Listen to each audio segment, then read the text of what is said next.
Hello, welcome to another immigration art video. My name is Art Serratelli, and together with Mijal, the two of us, we run the immigration law practice here at Serratelli Mijal, PLLC.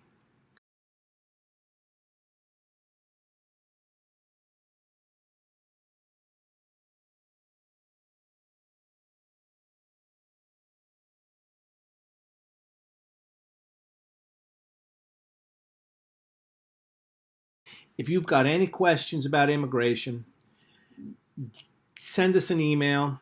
Email is your best bet. Start with an email. We collect all messages from all sources, social media, voicemail, text messages. We collect all that into email, and then from email, we either answer your question directly or schedule a time to talk.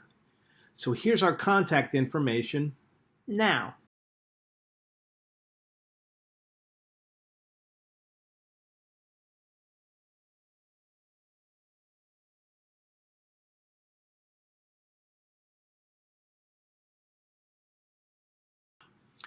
The topic of today's video is EB2 National Interest Waiver Self-Sponsored Green Cards. What is Trump up to now?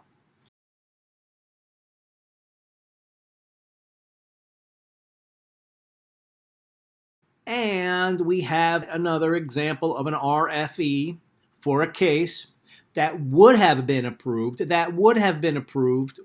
an RFE, going back 20 years, going back to when Bill Clinton was the president, going back to when George W. Bush was the president, going back to when Barack Obama was the president. This case would have been approved, bam, slam dunk. Now it's Trump world, crazy Trump world.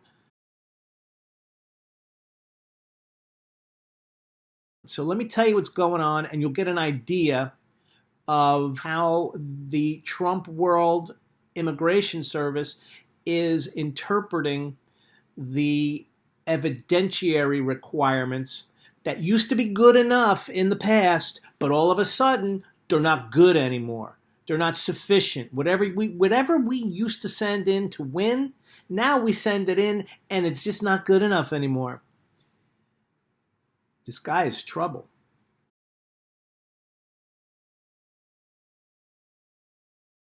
So what I'm going to do is tell you, one, how we used to prepare these cases in the past.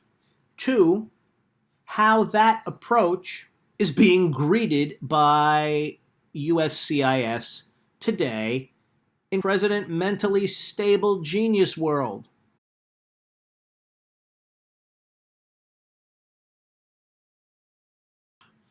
Okay, to get a self-sponsored green card approved in the EB2 National Interest Waiver category, you get into the category one of two ways.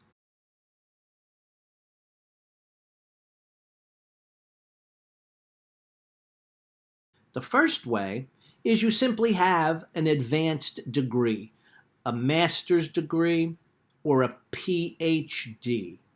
That's it. That's the first way. Have an advanced degree.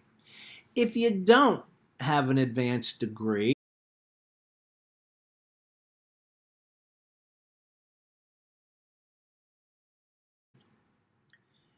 you better be, quote, exceptional. And there's a laundry list of tests to see if you are, in fact, exceptional in relationship to peers, people your age at your career level in your field. Are you, say, 27 years old and the CEO of a multi-million-dollar company? You're probably exceptional. So that's a second way.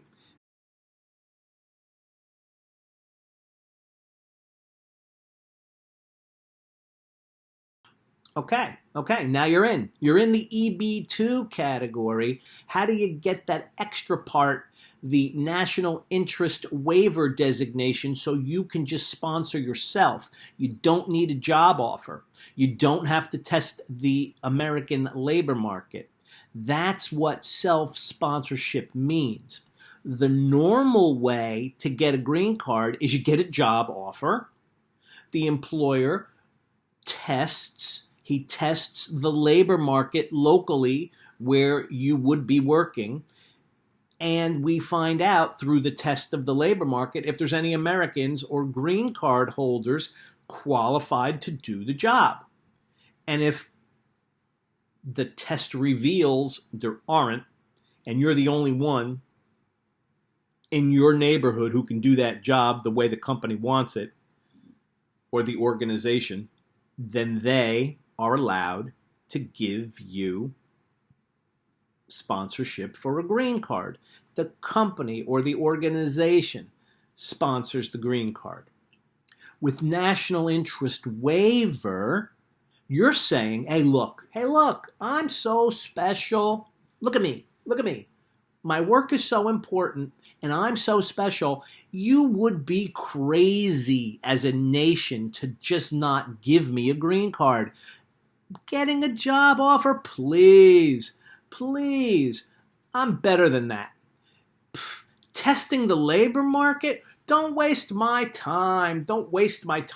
I clearly am head and shoulders above the average guy out there with a green card or U.S. citizenship. Please.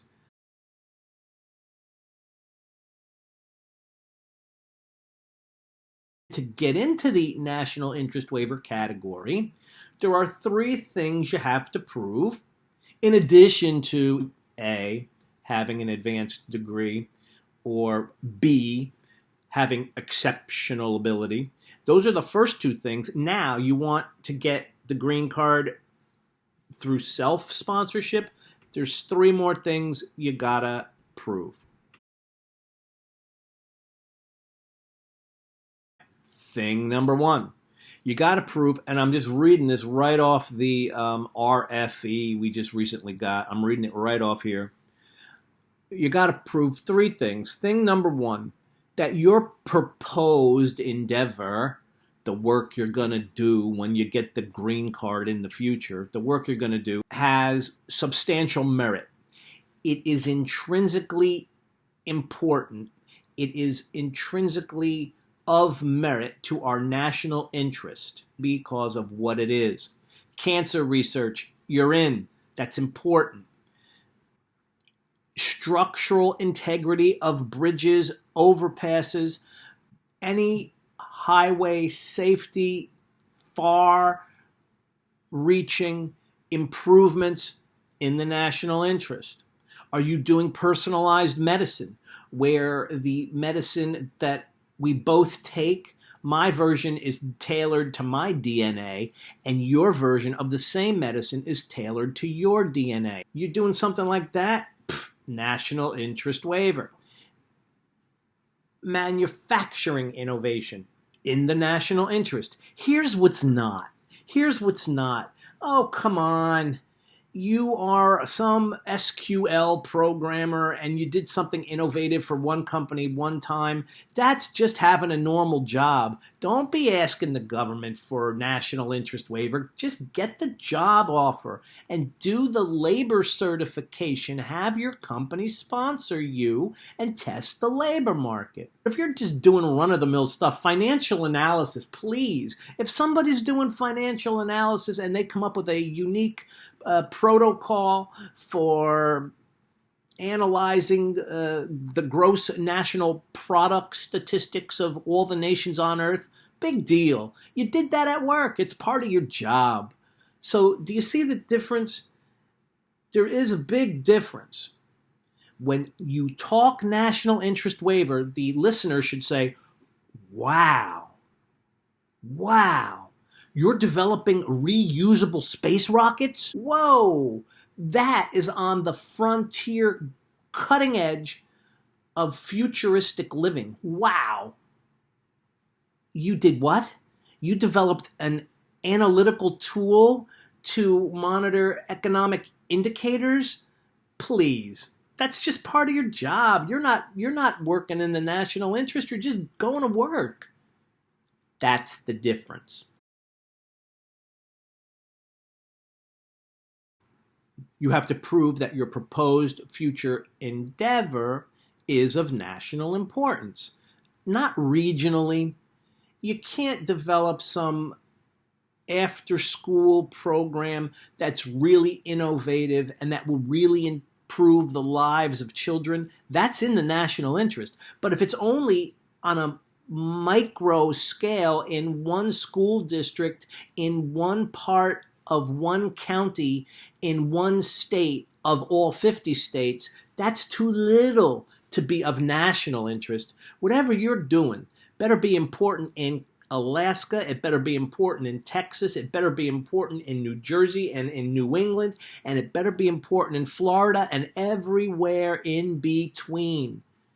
Things again, like innovations in healthcare, innovations in engineering to make buildings safer. So it's got to be national. It can't be regional. It can't be local. What you're doing has to impact everybody everywhere. Thing number 3, the very thing we'd started with. Why you? What's so special about you? Of course, you're working in an area that is very, very important simply because of what it is.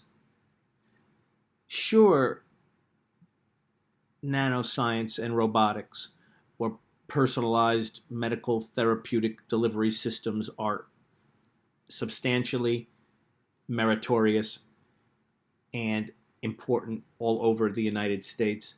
But fine, why you? Why do we give you? What's so special about you that rises to the level of earning the right to just have us hand you a green card without a job offer? What's so special about you?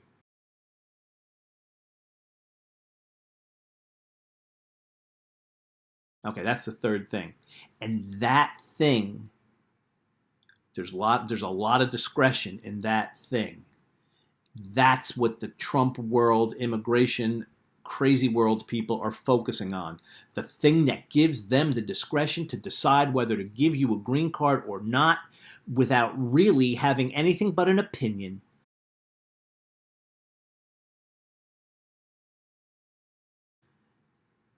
Why me? But, again, to be helpful, they've given me some examples of what they want to see to determine why me. Why should I just get a green card without having a job offer and testing the labor market? Why? Why? What's so special about me? Well, they ask, and I'll read it right from the RFE. They ask, you need to show us this kind of stuff. Can you do it? Ready? Here we go.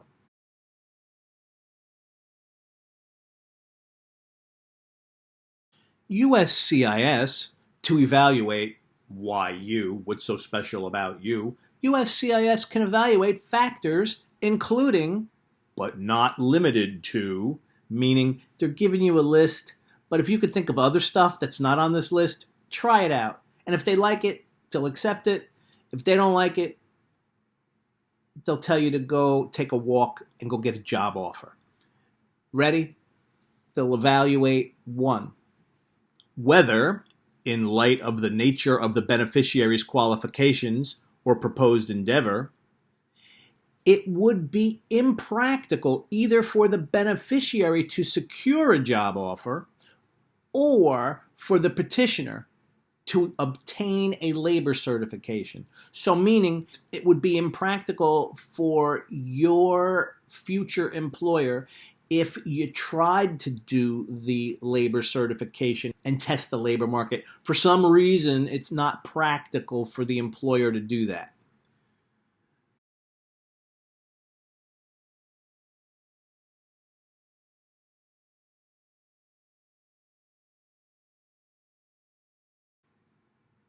Positions that come and go when the grant money comes and goes, but that is impractical. Maybe that is an argument.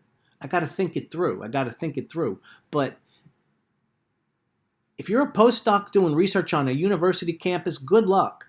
Either they buy the argument at immigration, they buy the argument that the way our higher education research system is structured, it is impossible to get young people working in the national interest a labor certification.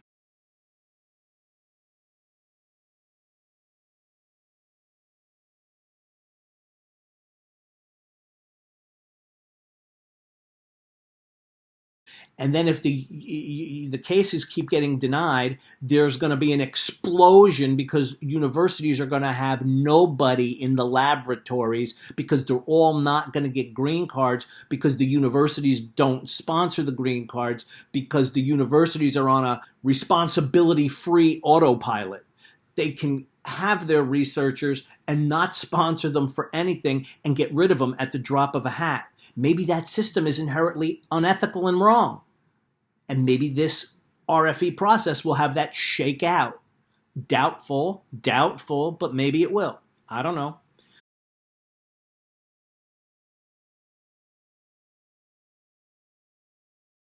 Under the system that's set up, the employer cannot get you a labor certification test of the labor market because you don't have a job offer that's permanent. None of them are. So who knows about this particular item? Number two, assuming that out there are other U.S. qualified workers available. They're qualified just like you. The United States would still benefit from giving you a green card. So even though there are people out there qualified to do your job, we still, for some reason that you got to explain, want you. You're doing something different, unique.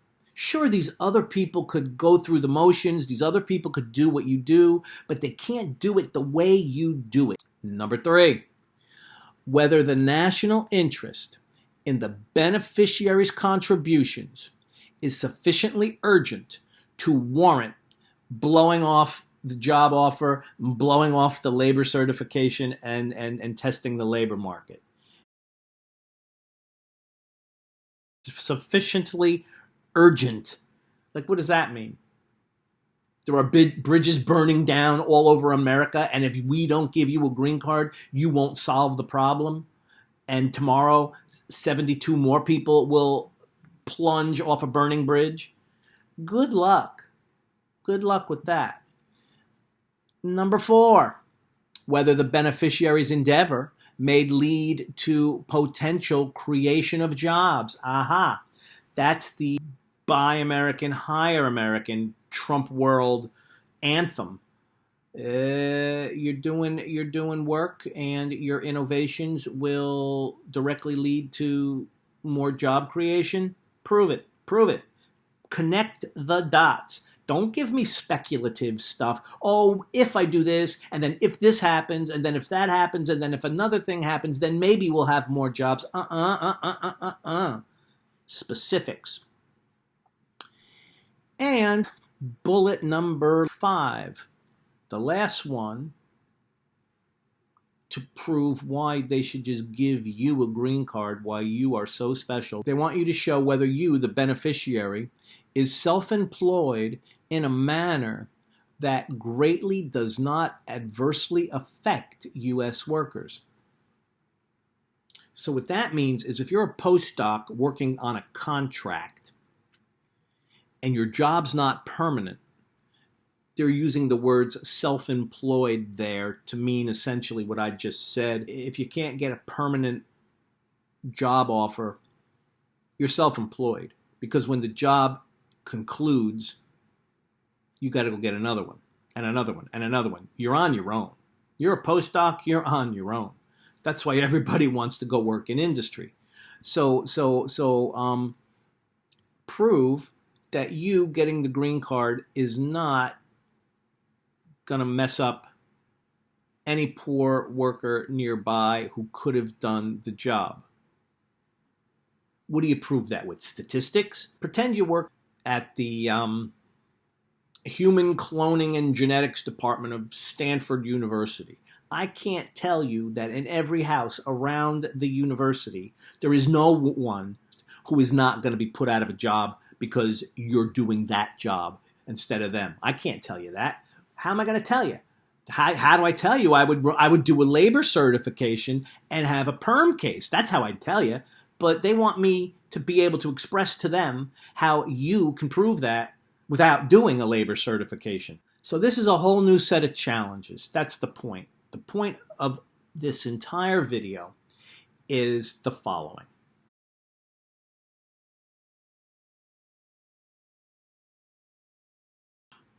Point number one.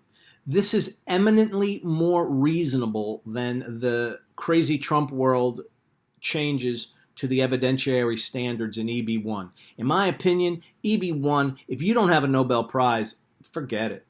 Or a Super Bowl ring, or a Grammy Award, or something that is worldwide recognized as you being among the best in your field.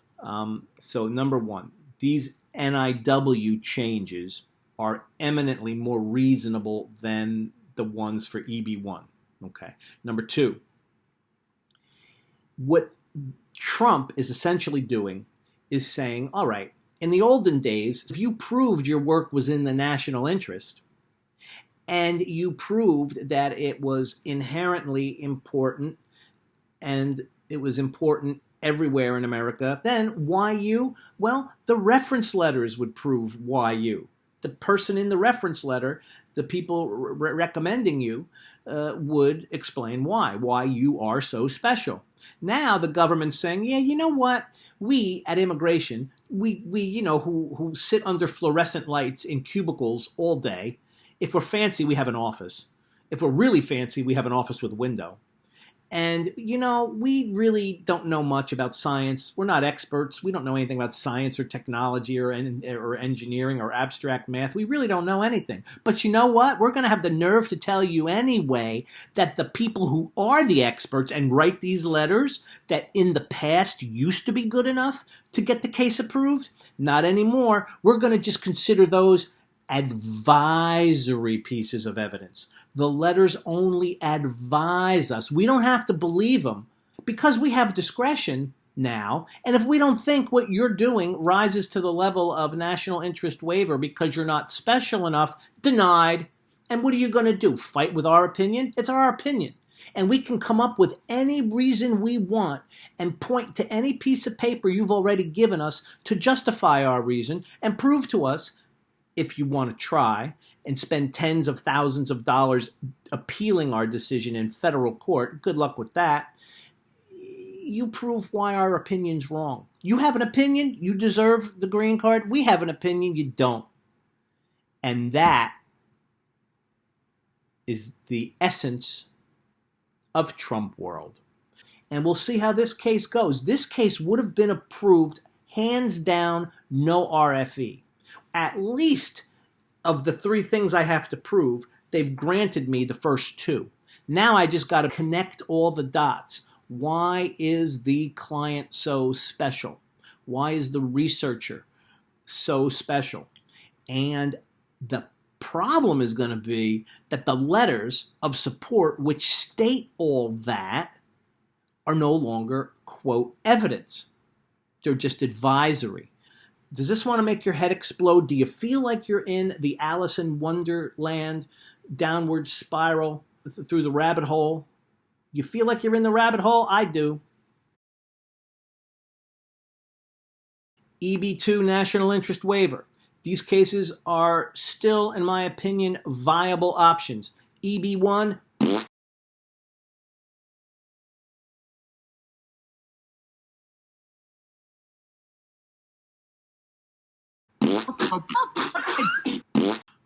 any questions, feel free to contact us.